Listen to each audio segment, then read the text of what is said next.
Salamat kasi nakilala kita.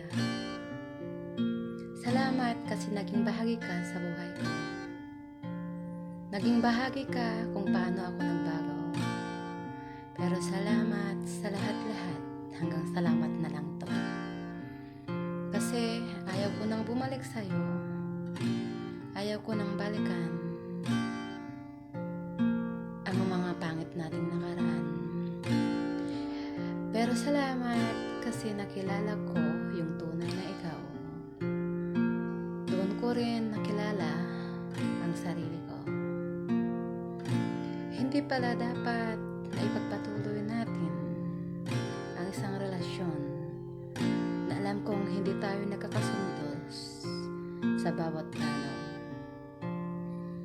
Ngayon, may kanya-kanya na tayong daan. Sana makakarating ka sa iyong patutunguhan. At ako rin ay mag-iiba na rin ang landas.